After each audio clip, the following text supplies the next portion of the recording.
जो हमें मंत्र दिया, बुद्धं शरणं गच्छामि, धर्मं शरणं गच्छामि, संघं शरणं गच्छामि, एक बहुत बड़ी बात थी। और आपने देखा होगा इवन हमारे जो प्रधानमंत्री हैं यहां से जाते हैं, वो ये नहीं कहते मैं कहां से आऊं, कहते मैं बुद्ध की भूमि से आया हूं। हमें ये भी कहते हैं कि हमें युग नहीं बुद्ध चाहिए। तो बुद्ध जी की महत्ता यहीं से साबित हो जाती है। एनीवे साथियों, आज चूंकि लेबर डे भी है, एक वो ऐसा लेबर डे जो बहुत ही शुरू में लेबर डे का नाम क्यों पड़ा, शिकागो में 1800 कुछ में क्रांति हुई, और उस क्रांति में बहुत सारे मजदूर मारे गए और उन्होंने उसी दिन से इसका लेबर डे नाम रखा।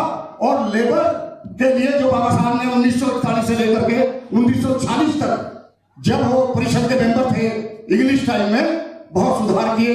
उनका सदस्य साथियों ने बताया कि उनका वेतन की बात थी, उनके टाइम और सबसे मोस्ट इंपोर्टेंट, पहले जो है 14-15 घंटे लोग काम कराते थे, irrespective of any caste, creed, मजदूर या लेबर कोई भी हो, it was not only for the particular person, उसको घटा करके 8 घंटे किया। साथियों, बहुत चीजें हैं इस देश में।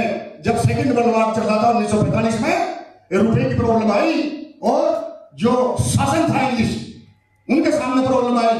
बाबा साहब ने रुपए पे एक बहुत बड़ा थीसिस लिखा था, जिससे देख रहे आप उसी गाइडलाइन पे देश का आरबीआई सेटअप हुआ, रिजर्व बैंक।